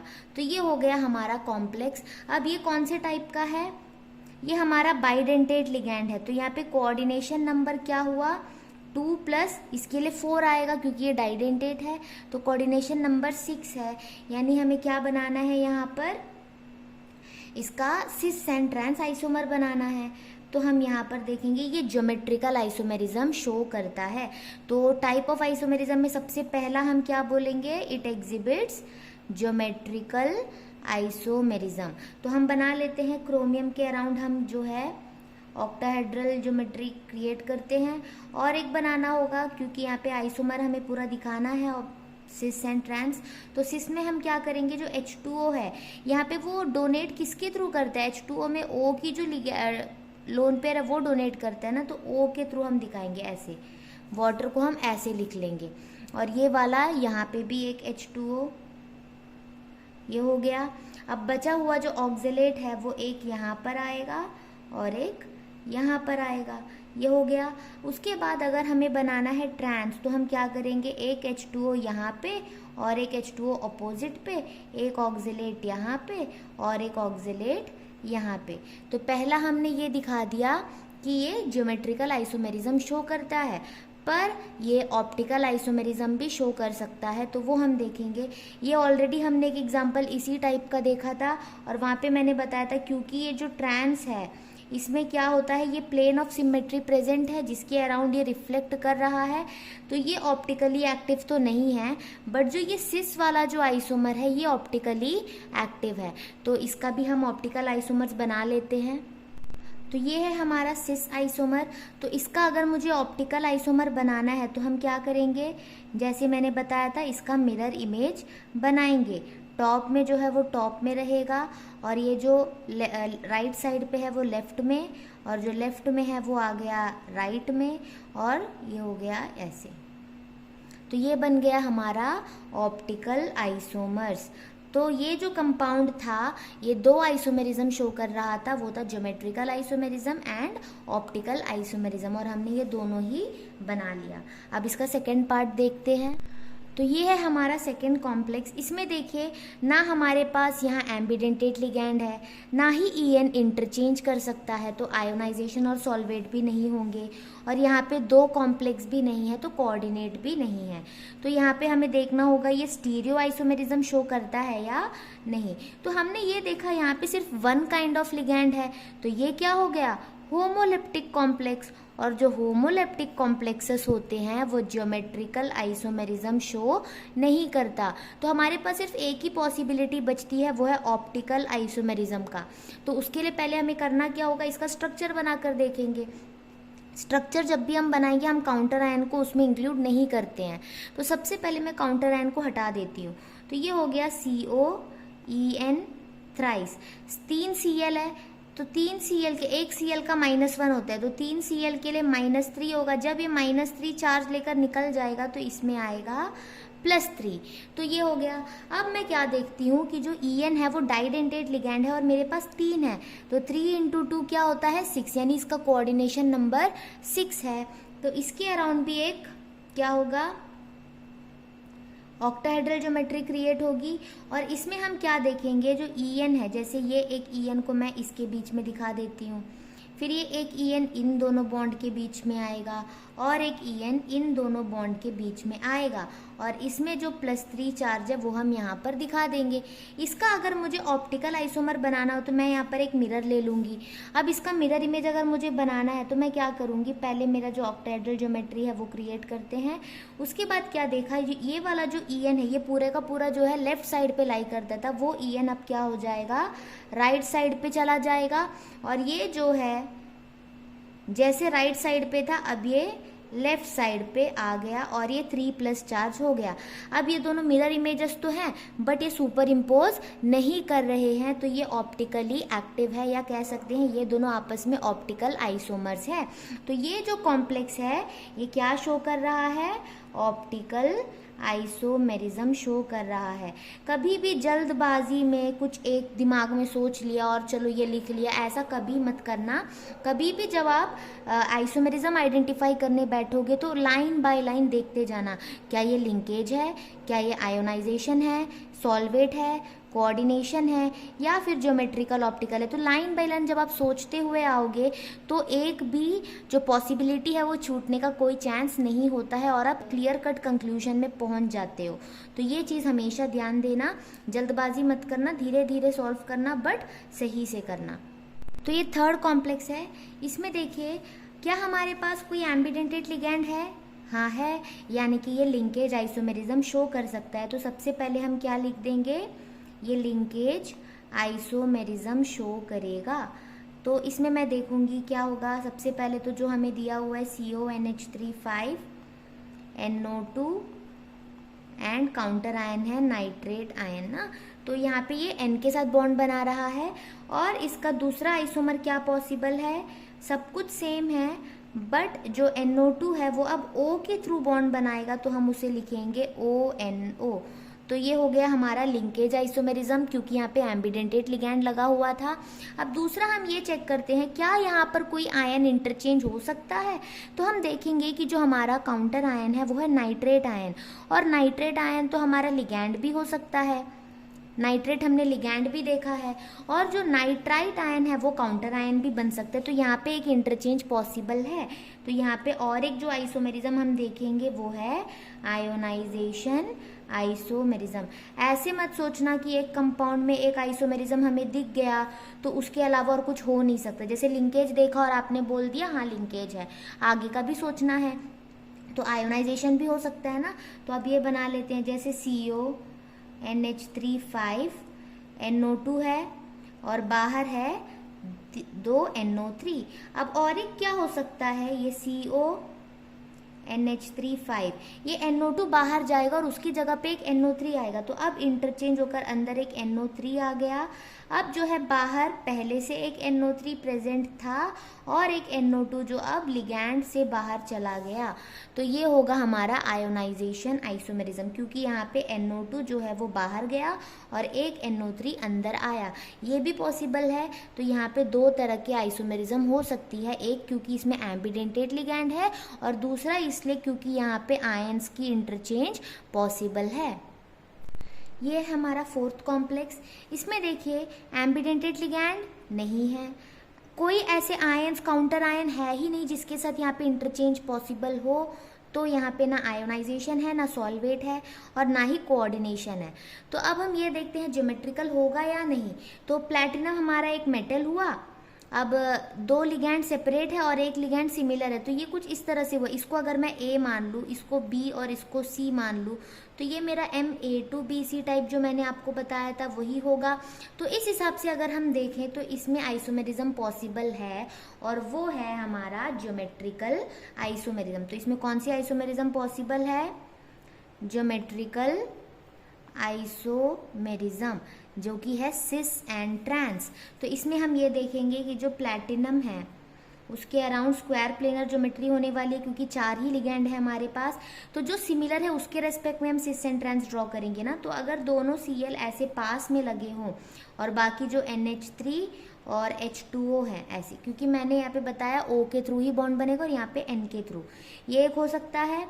और क्या हो सकता है, जो क्लोरीन है वो ऑपोजिट में हो और एक NH3 यहाँ पर और H2O यहाँ पर, तो ये होगा हमारा सिस आइसोमर और ये हो जाएगा हमारा ट्रांस आइसोमर। और जब भी हमारा सिस एंड ट्रांस आइसोमर बनता है तो हम ये देखते हैं कि क्या इसमें ऑप्टिकल आइसोमेरिज्म पॉसिबल है। तो हम ये देखेंगे कि जो प्लेनर होते हैं ना, जो भी स्क्वायर प्लेनर जो भी कॉम्प्लेक्सेस होते हैं, दे आर ऑप्टिकली इनएक्टिव, वो हमेशा ही ऑप्टिकली इनएक्टिव होते हैं, क्योंकि ये प्लेनर ज्योमेट्री वाले हैं ना। तो इसी प्लेन में अगर मैं एक प्लेन ऑफ सिमेट्री लगा दूं तो कुछ रिफ्लेक्शन, ऐसा कुछ है नहीं कि ऊपर और नीचे डिफरेंट हो। तो यह नीचे मैं अगर एक मिरर रखूं भी तो एग्जैक्टली सिमिलर इमेज मुझे दिखाई देगा, जो कि सुपर इम्पोज भी कर जाएगा। इसलिए जितने भी स्ट्रक्चर्स प्लेनर होते हैं वो हमेशा ही ऑप्टिकली इनएक्टिव होते हैं, क्योंकि जो प्लेनर स्ट्रक्चर्स होते हैं उसमें प्लेन ऑफ सिमेट्री हमेशा ही प्रेजेंट होता है। तो इसलिए स्क्वायर प्लेनर वाले के केस में ऑप्टिकल एक्टिव हम नहीं देखते हैं, क्योंकि वो हमेशा ही इनएक्टिव होगा, क्योंकि उसमें प्लेन ऑफ सिमेट्री प्रेजेंट होगा। अगला है हमारा in text question number 4, give evidence that, ये कॉम्प्लेक्स और ये कॉम्प्लेक्स जो है आयोनाइजेशन आइसोमर्स हैं, ये हमें एक एविडेंस देना है। तो हम ये देखते हैं, पहले जो दिया हुआ है देखिए CONH3 Cl और यहाँ पे SO4 जो है वो काउंटर आयन है। तो हमने ये पढ़ा है कि जिसे भी हम स्क्वायर ब्रैकेट में लिखते हैं ये होता है हमारा कोऑर्डिनेशन स्फीयर, और ये SO4 जो बाहर है। तो अगर मैं इसे डिसॉल्व करूँगी तो ये सल्फेट आयन प्रोड्यूस करेगा ना। तो और अगर ये वाला कॉम्प्लेक्स है इसे मैं डिसॉल्व करूँ तो ये क्या करेगा, क्लोराइड आयन प्रोड्यूस करेगा। तो ये दोनों ही अलग अलग आयंस प्रोड्यूस करते हैं। तो सिंपल हम क्या करेंगे, इस कॉम्प्लेक्स में ना हम दो चीज़ें ऐड करके देखते हैं। पहला हम क्या करेंगे, इसमें ऐड करेंगे BaCl2, बेरियम क्लोराइड ऐड करेंगे, और दूसरा हम इसमें ऐड करेंगे सिल्वर नाइट्रेट। ये दो चीज़ें हम यहाँ पर ऐड करके देखने वाले हैं। जब हम यहाँ पर BaCl2 डालेंगे तो इसके सॉल्यूशन में सल्फेट आयन प्रेजेंट होता है। तो बेरियम क्या करेगा, इसमें से सल्फेट आयन लेकर बेरियम सल्फेट बन जाएगा, और बेरियम सल्फेट एक वाइट प्रेसिपिटेट है, ठीक है। और जो AgNO3 होता है, इसके साथ ये कॉम्प्लेक्स जो है रिएक्ट नहीं करता है। तो ये एक हो गया। अब मैं और एक रिएक्शन लिखती हूँ, उसके बाद ये समझाती हूँ। अब जो दूसरा मेरा कॉम्प्लेक्स है, जो कि है CONH3 5SO4 और Cl जो है वो बाहर है, इसमें भी मैं सेम चीज़ करूँगी, BaCl2 भी ऐड कराऊंगी और एक बार मैं AgNO3 भी ऐड करूँगी। लेकिन जब मैं BaCl2 ऐड करती हूँ तो मैं यहाँ पर देखूँगी, यहाँ पर भी तो क्लोराइड आयन ही मिल रहा है ना, तो यहाँ पर भी उसके पास क्लोराइड आयन है, तो कोई नया कोई कंपाउंड तो यहाँ बन नहीं रहा। तो यहाँ पे नो रिएक्शन, यहाँ पे कोई रिएक्शन नहीं होगी। बट जब ये इसके साथ रिएक्ट करेगा तो ये जो सिल्वर है वो Cl के साथ रिएक्ट करके बन जाएगा AgCl, जो कि एक वाइट प्रेसिपिटेट है। तो हमने क्या देखा, ये दो कॉम्प्लेक्स थे जिनका जो है फॉर्मूला सेम था, बट हमें ये प्रूव करना था कि ये आयोनाइजेशन आइसोमर्स है। तो मैंने क्या देखा, अगर मैं ये वाला कॉम्प्लेक्स ले रही हूँ तो इसमें जब मैंने BaCl2 ऐड किया तो मुझे प्रेसिपिटेट मिला, बट इसमें जब मैंने BaCl2 डाला तो मुझे कोई प्रेसिपिटेट नहीं मिला। सिमिलरली जब इस कंपाउंड में मैंने AgNO3 डाला तो मुझे प्रेसिपिटेट मिल रहा है, बट इसके केस में AgNO3 के साथ मुझे कोई प्रेसिपिटेट नहीं मिला। यानी कि दोनों ही कंपाउंड अलग अलग सॉल्वेंट के साथ क्या कर रहा है, प्रेसिपिटेट दे रहा है। यानी दोनों अलग अलग आयन प्रोड्यूस कर रहे होंगे तभी ये पॉसिबल है। और अगर दोनों अलग अलग आयन प्रोड्यूस कर रहे हैं तो मैंने क्या बताया था, वो आयोनाइजेशन आइसोमर्स होंगे। इसलिए तो वो आइसोमर्स है ना, क्योंकि उनकी फॉर्मूला तो सेम है, बट वो अलग अलग आयन प्रोड्यूस कर रहे हैं, उनकी प्रॉपर्टी डिफरेंट है। तो ये हो गया एविडेंस, क्योंकि वो जैसे BaCl2 के साथ एक रिएक्ट कर रहा है और एक नहीं कर रहा, AgNO3 के साथ ये रिएक्ट कर रहा है तो ये नहीं कर रहा। इसका मतलब है क्लियरली कि ये सॉल्यूशन में अलग अलग आयंस प्रोड्यूस कर रहे हैं, इसीलिए ये different type of reaction show कर रहे हैं। तो इससे प्रूव होता है कि ये दोनों क्या है, आयोनाइजेशन आइसोमर्स हैं। ये है एक्सरसाइज का question number 9। How many geometrical isomers are possible in the following coordination entities. इनमें कितनी ज्योमेट्रिकल आइसोमर्स पॉसिबल है ये बताना है। सबसे पहले ही जैसे मैं ये क्वेश्चन देखती हूँ मैं बोल रही हूँ अरे इसमें तो एक ही लिगैंड है, एक ही टाइप ऑफ लिगैंड है, तो ये क्लियर कट क्या हो गया, होमोलेप्टिक। और जो होमोलेप्टिक होते हैं वो ज्योमेट्रिकल आइसोमेरिज्म नहीं शो करते हैं। यानी इसमें कितने ज्योमेट्रिकल आइसोमर्स हुए, 0। तो ये तो हमें बनाना भी नहीं पड़ेगा क्योंकि ये होमोलेप्टिक है, और होमोलेप्टिक तो शो करते ही नहीं है, तो सीधे हम लिख देंगे 0। सेकेंड देखिए, CONH3 थ्राइस, Cl थ्राइस, ये तो कुछ Ma3B3 टाइप हो गया। तो इसमें हमने क्या पढ़ा था, फेशियल एंड मेरिडियोनल, तो इसमें 2 ही बनेंगे। तो इसमें कितने ज्योमेट्रिकल आइसोमर्स पॉसिबल है, ओनली 2, एक है फेशियल और एक है मेरिडियोनल। चलो बना के देखते हैं। कोबाल्ट है, इसके अराउंड क्योंकि इसका कोऑर्डिनेशन नंबर 6 है तो ये कैसे बनेगा, ऑक्टाहेड्रल ज्योमेट्री बना लिया। अब फेशियल में मैंने क्या बताया था, सिमिलर टाइप के, जैसे मैं ले लेती हूँ पहले NH3, मैंने बोला था स्क्वायर के किसी 2 साइड पे सेम वाला लो और दूसरे 2 साइड पे सेम वाला लो, और उसके बाद क्या बताया था, बचा हुआ एक ऊपर और एक नीचे, तो 3 NH3 और 3 Cl हो गए। अब मैं क्या बोल रही हूँ, इस कॉर्नर से अगर मैं देखूँ, इसे अगर मैं ज्वाइन करूँ, और ये क्योंकि ऊपर है, अगर मैं इसे ज्वाइन करती हूँ तो एक ट्रायंगुलर फेस मुझे दिख रहा है, तो इसलिए ये फेशियल होता है।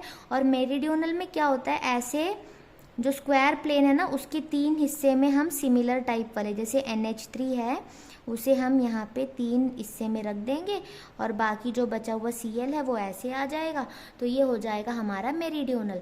तो इसमें 2 ही ज्योमेट्रिकल आइसोमर्स पॉसिबल हैं। ये है एक्सरसाइज का question number 10। Draw the structures of optical isomers of, पहला है CrC2O4 थ्राइस 3 माइनस। अब C2O4 क्या होता है? ऑक्जेलेट आयन, या फिर हम इसे ऐसे समझ सकते हैं C double bond O, O minus, C double bond O, O minus. अब ये दोनों ऑक्सीजन के थ्रू वो मेटल के साथ बॉन्ड बनाता है, इसीलिए बाइडेंटेट होता है। तो अब इसका हमें ऑप्टिकल आइसोमर्स बनाने हैं, तो सबसे पहले इसका स्ट्रक्चर ड्रॉ करते हैं। क्योंकि ये बाइडेंटेट है तो 3 के लिए कोऑर्डिनेशन नंबर 6 होगा। तो हम क्या करते हैं, ऑक्जेलेट OX लिख कर भी दिखा सकते हैं, या फिर हम ऐसे भी कर सकते हैं ऑक्सीजन ऑक्सीजन ऐसे, यानी जो ऑक्जेलेट आयन का 2 ऑक्सीजन है वो दिखा देंगे, बाकी अंडरस्टूड है कि साथ में अटैच्ड है। ऐसे भी हम बना सकते हैं, या फिर आप चाहे तो जैसे अभी तक किया था OX लिखकर अटैच कर देना।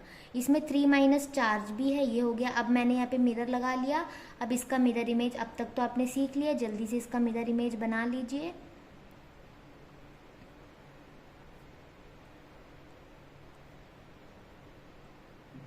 साथ में चार्ज भी लगाना है।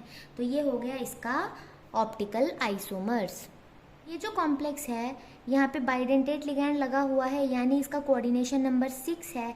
ये सिस एंड ट्रांस आइसोमेरिज्म शो करता है।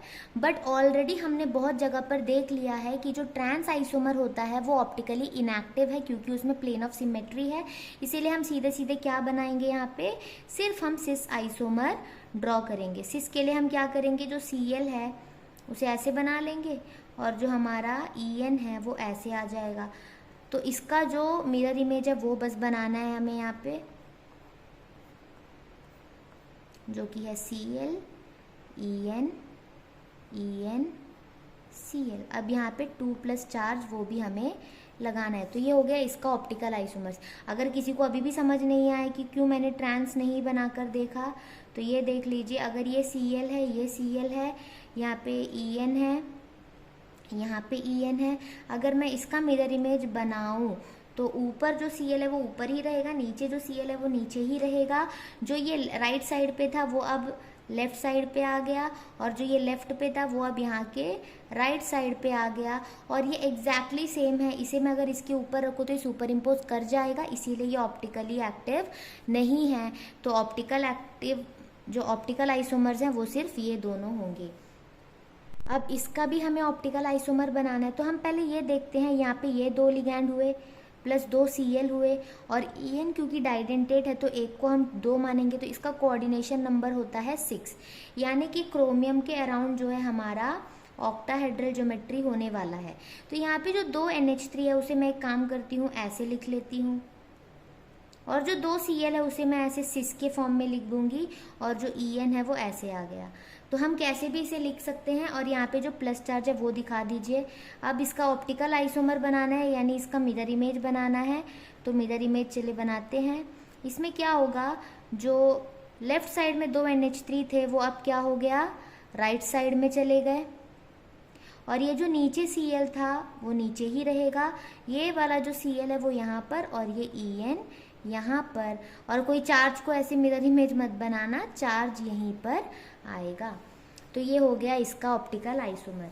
अब बस और 1-2 क्वेश्चन बचे हैं, वो भी कर लेते हैं। तो इस चैप्टर का जितना भी आइसोमेरिज्म से रिलेटेड क्वेश्चन है वो कंप्लीट हो जाएंगे। ये है एक्सरसाइज का question number 11। Draw all the isomers geometrical and optical of ये कॉम्प्लेक्स। मुझे ऐसे लगता है कि इसका हमने ऑलरेडी 2 या 3 बार एग्जाम्पल्स के थ्रू, क्वेश्चंस के थ्रू ऐसे टाइप का हमने बना लिया है। तो पहले आपको सिस एंड ट्रांस ड्रॉ करना है, और क्योंकि ट्रांस ऑप्टिकली इनएक्टिव होगा तो सिस वाले का आपको ऑप्टिकल आइसोमर भी ड्रॉ करना है। तो ये आपके लिए होगा होमवर्क। आप खुद से इसे सॉल्व कर लीजिए, सॉल्व नहीं यानी आप खुद से इसे क्या करिए, ड्रॉ कर लीजिए, ये आपको आता होगा। अब हम नेक्स्ट क्वेश्चन देखते हैं। तो ये है सेकेंड पार्ट। इसमें भी हमें क्या करना है, ज्योमेट्रिकल एंड ऑप्टिकल आइसोमर्स बनाने हैं। सबसे पहले ये एक NH3 है, एक Cl है, और 2 En है, और क्योंकि En डाइडेंटेट है तो 2 En के लिए 4, तो इसका कोऑर्डिनेशन नंबर हो जाएगा 6। तो पहले हम क्या करते हैं, कोबाल्ट के अराउंड ऑक्टाहेड्रल ज्योमेट्री बना लेते हैं। उसके बाद क्या होगा, जो सिमिलर है उसके रेस्पेक्ट में ही तो हम सिस एंड ट्रांस देखते हैं ना। तो En हमारे पास 2 बार है, तो इसके रेस्पेक्ट में हम सिस एंड ट्रांस ड्रॉ करेंगे। मान लो मैंने एक En यहाँ पर लिया, ये हो गया। तो इसके पास में और एक En मुझे ड्रॉ करना है, तो मैं यहाँ पे ड्रॉ कर लूँगी। अब बचा है एक Cl और एक NH3। ये हो गया मेरा सिस आइसोमर। अब मुझे बनाना है इसका ट्रांस आइसोमर, तो ट्रांस मैं यहाँ पे बना लेती हूँ। कोबाल्ट है, इसके साथ ऑक्टाहेड्रल ज्योमेट्री। ट्रांस में क्या होगा, अगर मैंने एक EN यहाँ पे बनाया है तो दूसरा EN इसके ऑपोजिट यानी यहाँ पर होगा, तो Cl यहाँ पे और NH3 यहाँ पे। ये हो गया। अब ये तो हो गए हमारे ज्योमेट्रिकल आइसोमर्स। अब हमें बनाने हैं ऑप्टिकल आइसोमर्स, तो हम देखते हैं इसका मैं मिरर इमेज ऐसे बना सकती हूँ। यहाँ पे ये हो गया, Cl ऊपर आएगा, ये वाला NH3 यहाँ पर, ये EN इस तरफ चला गया और एक EN यहाँ पर। ये हो गया हमारा ऑप्टिकल। और यहाँ पे एक चीज़ हमने मिस कर दिया जो कि है चार्ज। अब ध्यान दीजिए, अगर मैं कहीं पर भी चार्ज मिस कर रही हूँ तो आपको ये बनाना है। अब क्या हो गया, इसका तो हमने बना लिया, बट इसका ये नहीं बनेगा, क्योंकि ये अगर यहाँ से मैं एक प्लेन अगर रखती हूँ तो ये रिफ्लेक्ट कर रहे हैं, इसलिए ये ऑप्टिकली एक्टिव नहीं है। तो यानी ज्योमेट्रिकल में आपको ये वाला और ये वाला बनाना है, सिस एंड ट्रांस। और ऑप्टिकल के लिए आपको क्या करना है, ये दोनों ड्रॉ करने हैं। इसका भी हमें ज्योमेट्रिकल एंड ऑप्टिकल दोनों बनाने हैं। तो पहले क्या देखेंगे, इसका भी कोऑर्डिनेशन नंबर 6 है, तो कोबाल्ट के अराउंड ऑक्टाहेड्रल ज्योमेट्री आएगी। अब हम ये देखेंगे कि जो EN है उसे मैं यहाँ पर लिख लेती हूँ। 2 NH3 है, मैं एक यहाँ पे और एक यहाँ पे लिख लूँगी सिस के फॉर्म में, और जो Cl है उसे भी मैं ऐसे लिख सकती हूँ। ये हो गया हमारा सिस आइसोमर, क्योंकि यहाँ पे Cl सिस है, NH3 भी सिस है। और जो हमारा ट्रांस आइसोमर है उसमें क्या होगा, इसमें हम क्या करेंगे, जो Cl है Cl के रेस्पेक्ट में कर लेते हैं, दोनों Cl को हम ऐसे ऑपोजिट रखते हैं, EN को यहाँ रख देंगे और ये NH3 यहाँ पे। ये हो गया। अब हमें करना ये है कि ये तो ज्योमेट्रिकल हो गए, सिस एंड ट्रांस। अब इसका हमें ऑप्टिकल भी बनाना है। ऑप्टिकल के लिए क्या करेंगे, इसका सिंपली करना ये है कि हाँ, यहाँ पे मैंने एक चार्ज मिस कर दिया, प्लस चार्ज आएगा यहाँ पे, तो यहाँ पे भी हम प्लस चार्ज दिखाएंगे। अब इसके बाद हमें ये करना है कि इसका मिरर इमेज ड्रॉ करना है। तो मिरर इमेज बना लीजिए। NH3 यहाँ पे आएगा, यहाँ पे एक NH3, यहाँ Cl, ये हो गया EN। और क्योंकि ये मिरर इमेज है, सुपर इम्पोज नहीं कर रहे हैं, तो ये क्या होगा, ऑप्टिकल आइसोमर्स होंगे। बट ये जो है इसमें हम क्या देखेंगे, आप क्या बोलोगे, अगर मैं यहाँ पर बना रही हूँ ये इसका जो मिरर इमेज है, अगर मैं ये बनाऊँ तो आप बोलोगे ये NH3 जो राइट पे थी वो अब लेफ्ट में आ गई, जो EN लेफ्ट में थी वो अब राइट में चली गई, और जो 2 Cl ऊपर और नीचे तो वो एज इट इज़ रहेंगे। अब आप बोलोगे अगर मैं इसे उठाकर इसके ऊपर रखूँगी तो ये सुपर इम्पोज तो नहीं कर रहे हैं, तो ये ऑप्टिकली एक्टिव होने चाहिए। इसीलिए मैंने आपको वो प्लेन ऑफ सिमेट्री वाला कॉन्सेप्ट बताया था। जैसे हम देख सकते हैं, मुझे पता है कि ये जो 4 होते हैं ये एक प्लेन में होते हैं, तो यहाँ से इसी प्लेन में अगर मैं एक प्लेन ऑफ सिमेट्री लगाऊँ तो ये दोनों Cl क्या कर सकते हैं, आपस में रिफ्लेक्ट कर सकते हैं। तो यहाँ पे प्लेन ऑफ सिमेट्री प्रेजेंट है, यानी कि ये ऑप्टिकली एक्टिव नहीं है। तो आप बोलोगे फिर इसका मिरर इमेज कैसे सुपर इम्पोज नहीं कर रहा। अब मैं मिरर यहाँ पे रखूँ, ये तो ऐसा कहीं पे लिखा नहीं है कि मिरर को मुझे राइट साइड पर ही रखना है। मिरर को मैं इसके नीचे भी तो रख सकती हूँ ना। मिरर को अगर मैं ऐसे नीचे रखूँ तो जैसे मैंने बताया, अगर ऐसे रखा जाता है तो हम क्या देखते हैं, लेफ्ट और राइट इंटरचेंज होते हैं, टॉप और बॉटम वैसे ही रहता है। लेकिन अगर मैं किसी ऑब्जेक्ट में ऐसे अगर मिरर लगाऊं तो हम क्या देखेंगे कि जो टॉप है वो अब बॉटम बन गया और जो बॉटम है वो टॉप बन गया। लेकिन अगर मैं ऐसे कुछ ड्रॉ करूं तो ये एज इट इज़ रहेगा, यानी जो लेफ्ट है वो लेफ्ट ही रहेगा, राइट है वो राइट ही रहेगा। तो इसके नीचे अगर मैं यहाँ पर कोई प्लेन रखूँगी तो ये जो Cl नीचे था ये ऊपर आ जाएगा और ये ऊपर वाला Cl नीचे चला जाएगा और ये पूरा एज इट इज़ रहेगा। यानी कि ये जो है मिरर अगर मैं नीचे रखूँ इसके तो वो एग्जैक्टली सिमिलर इमेज देगा। तो इसीलिए कहते हैं ये वाला जो कॉन्सेप्ट है वो बहुत इम्पॉर्टेंट है। हालांकि आपको अभी तक ये प्लेन ऑफ सिमेट्री पढ़ाया नहीं गया होगा, तब भी मैं एक ट्रिक बता रही हूँ जिससे आप समझ सकते हो। अब जब आपको समझ आ जाएगा कि इसमें प्लेन ऑफ सिमेट्री आपको कहीं दिख गया तो आप समझ जाओगे कि ये ऑप्टिकली एक्टिव नहीं है। तो आप उस जगह पे मिरर रख के दिखा सकते हो जहाँ से उसका mirror image exactly super imposable दिखेगा आपको। तो ये बस एक तरीका है आइडेंटिफाई करने का, ताकि आप गलती ना करो। अब लास्ट एक क्वेश्चन रह गया, वो भी देख लेते हैं। यह exercise question number 12, right all the geometrical isomers of this complex and how many of these will exhibit optical isomerism. तो यहाँ पे क्या है, ये हमारा लास्ट क्वेश्चन है। तो ये यहाँ पे अगर हम देखेंगे, यहाँ पे हमारे पास 4 लिगेंड है और चारों के चारों डिफरेंट है। तो हमने तो ये पढ़ा था कि ज्योमेट्रिकल में अगर मुझे बनाना है तो सिस एंड ट्रांस अगर ड्रॉ करूँगी तो किसी एक लिगैंड के रेस्पेक्ट में ड्रॉ करूँगी, तो मुझे कम से कम एक लिगैंड तो डबल चाहिए था जिसके रेस्पेक्ट में मैं सिस और ट्रांस ड्रॉ करूँ, लेकिन अब ऐसा यहाँ पे है नहीं। तो यहाँ पे हम क्या करेंगे, जो प्लैटिनम है स्क्वायर प्लेनर है क्योंकि 4 लिगैंड्स हैं। अब इसमें मैं क्या करूँगी, एक लिगैंड का पोजीशन को मैं फिक्स कर देती हूँ। जैसे NH3 को मैंने यहाँ पे फिक्स कर दिया, आपको भी यही करना है। जब अलग अलग लिगैंड्स दिखें तो आपको एक लिगैंड का पोजीशन फिक्स करके क्या करना है। अब जितने भी लिगैंड्स हैं उसमें से जैसे ब्रोमीन को मैंने एक बार क्या किया, इसके ट्रांस रखा। अगली बार मैं क्या करूँगी, NH3 को वहीं रखा बट उसके ट्रांस पे मैंने ना Cl को ले लिया। उसके बाद मैं क्या करूँगी, NH3 को वहीं पे रखूँगी बट उसके ट्रांस पे मैं पी होता है पिरिडीन, ठीक है। तो ये होता है जब ऐसे सारे के सारे लिगैंड्स डिफरेंट हो तो हम क्या करेंगे, एक लिगैंड का पोजीशन को फिक्स रखकर बाकी लिगैंड्स में से सबको एक एक बार उसके ट्रांस रखकर देखेंगे। अब जब Br को यहाँ रखा है तो Cl और Py बच गए, तो Cl एंड Py। कोई मतलब है नहीं Cl यहाँ रखो या यहाँ रखो, क्योंकि कहीं पे भी रखो ये Cl भी दोनों के एडजेसेंट है, Py भी दोनों के एडजेसेंट है। Cl जब लिखा तो बचा क्या है, Br एंड Py, वो भी लिख लिया। जब Py लिखा तो बचा है Br एंड Cl। तो यहाँ पे कितने ज्योमेट्रिकल आइसोमर्स पॉसिबल है, 3, और तीनों हमने बना लिया। और पूछा है इसमें से कितने कंपाउंड्स ऐसे हैं जो ऑप्टिकल आइसोमेरिज्म शो करने वाले हैं। तो हम यहाँ पे प्लेन ऑफ सिमेट्री ऐसे ऐसे सब नहीं ढूंढेंगे, हमें क्या पता है ये स्क्वायर प्लेनर है। अब थोड़ी देर पहले मैंने आपको बताया था कि जितने भी स्क्वायर प्लेनर कॉम्प्लेक्सेस होते हैं वो हमेशा ऑप्टिकली इनएक्टिव होते हैं, क्योंकि इनमें जो ये प्लेन प्रेजेंट होता है, ये एक प्लेन है तो यहाँ पे प्लेन प्रेजेंट है, इसीलिए ये ऑप्टिकली इनएक्टिव है। तो how many of these will exhibit optical isomerism, 0। No compound will exhibit optical isomerism. तो इसके साथ हमारा कोऑर्डिनेशन कंपाउंड्स का आइसोमेरिज्म वाला पूरा टॉपिक कंप्लीट होता है। वीडियो थोड़ा लंबा गया है बट मैंने कोशिश किया है कि हर एक चीज़ इसमें कवर करूँ। तो अगर आपको अच्छा लगे तो अपने दोस्तों को भी शेयर करें और आगे की वीडियोस भी देखते रहें।